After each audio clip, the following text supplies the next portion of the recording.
That's a violation of my constitutional rights, Your Honor. All right, on the telephone ending in 1336, tell us your name, please. Dominic Hall. I come in sui Wow. juris. Only one of you actually has that phone number, and the other people are just wrong about what their phone number is. Who's calling ending in 1336? Sui juris and personal persona. I'm Stephen hyphen Tyrell White, beneficiary and sovereign. I'm here under fraud, menace, and duress. Fiduciary Daniel Williams Norbeck. Okay, Mr. White, we're going to pop you over in the waiting room because you're just going to be a distraction for all the citizens here willing to abide by the laws of our country. So we'll pop you over in the waiting room and we'll get back to you. In case you guys have ever heard of the term sovereign citizen in the news, that's what one of them sounds like when they try to come to court. All right, Ms. Lopez. All right, Mr. White, are you able to hear me? Your Honor.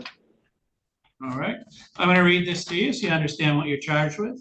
This says that on January 7th of this year on 2nd Street there in the city of Fenville, that you were driving while license suspended.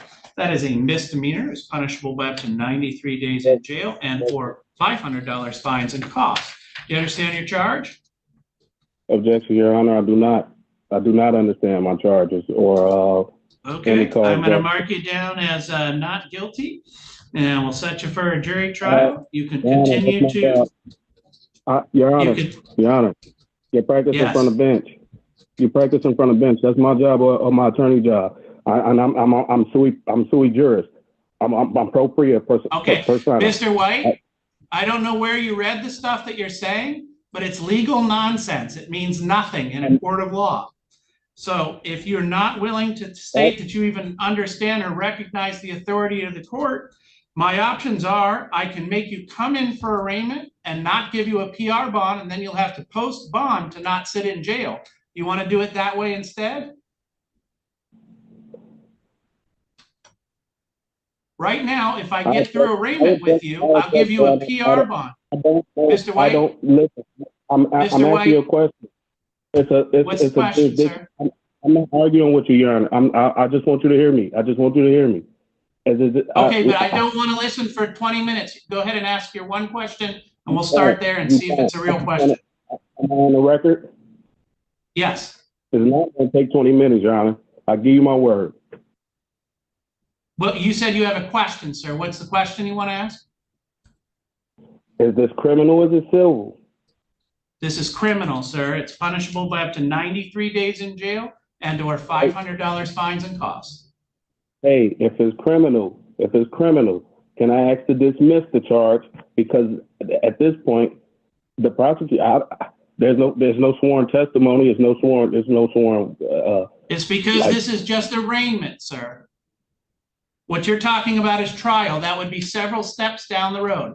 Arraignment is just for you to make sure that you understand what you're accused of, what the penalty is, and for you to enter a plea.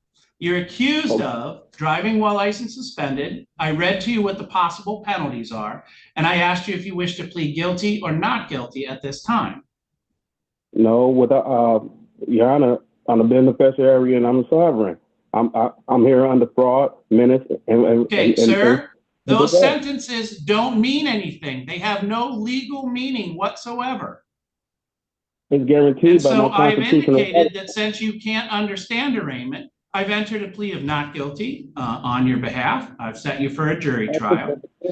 You can represent yourself free of charge, or you could hire an attorney. And now you must make a choice, sir, for bond. If we get through the arraignment with you on Zoom, I'm going to give you a PR bond, personal recognizance bond. That means you don't have to post any money. We're essentially trusting you that you'll keep coming back for your court dates. It is no driving without a valid driver's license. If you cannot get that far, in other words, if you really don't understand what's happening here, then I'm not going to allow you to be arraigned by Zoom. I'm going to set you for arraignment in person. And you will come to this courthouse. You will not get a PR bond. You will get a $300 cash or surety bond, meaning that you will need to post $300 in cash, or you will sit in jail from that day until your trial date. So I'll give you a choice. Do you want to be arraigned over Zoom like we're doing today, or would you like to come in and be arraigned in person?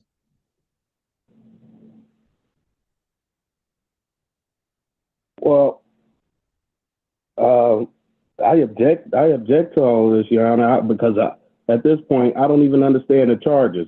I do not understand the charges. I'm not trying to. That's fine. No, sir, you're allowed to, sir, you're allowed to object, and I understand your sentence that you don't understand the charges. And so I will attempt to work with you for that for a second. I'm going to read the charges to you, okay? This says that it takes place on January 7th of this year. You understand that, right? The date that I just read. I'm saying I do not. At this point, Your Honor, it's I was saying this. It was a jurisdiction matter. It's a jurisdiction matter. That's what I'm saying. It's a subject matter of jurisdiction. Here's the problem with you arguing jurisdiction. I am a lawyer, so I understand what jurisdiction means. I'm not sure you do. The accusation is that you're driving around on 2nd Street in the city of Fenville, meaning in Allegan County, and that you're doing so when your driving privileges with Secretary of State have been suspended or revoked. Because this is the county. Yes? Objection. I travel. I don't drive. Okay. I have no contact. Sir, here's what we're doing, Mr. White. You are no longer able to be arraigned by Zoom. What I'm going to do is adjourn this. I'm going to adjourn this, and you will get notice at your address there. You will come in, and we will arraign you in person. I'm telling you that I'm not going to give you a personal recognizance bond, sir. It has to be. Before we can proceed, White, before you can proceed, it has to be addressed, Your Honor. Because we are on the record, I'm going to make this infinitely clear. You're going to get notice to appear in front of me. You have two choices. If you do not appear, I'm going to put out a bench warrant for your arrest. If you do appear, we will have this conversation again about arraigning you to see if you understand the charges, but you are not getting a PR bond. You will need to bring with you $300 cash or surety, or you will be in jail. Do you understand those two options, A and B? That's a violation of my constitutional rights, Your Honor. Well, no, it isn't, sir. So we're all set for today. We're done talking. We cannot make any progress. You will be asked to come in person for arraignment. You can either choose to come in for arraignment, or you can choose to not be here. If you choose to not be here, a warrant will be entered for your arrest. And if you do choose to be here, make sure you bring that $300, because you're not getting a personal recognizance bond. But we are done with this hearing. I'm going to go ahead and release you. Thank you. When's my date for court? It'll get sent out to you at your address here of Landsberg Road, sir.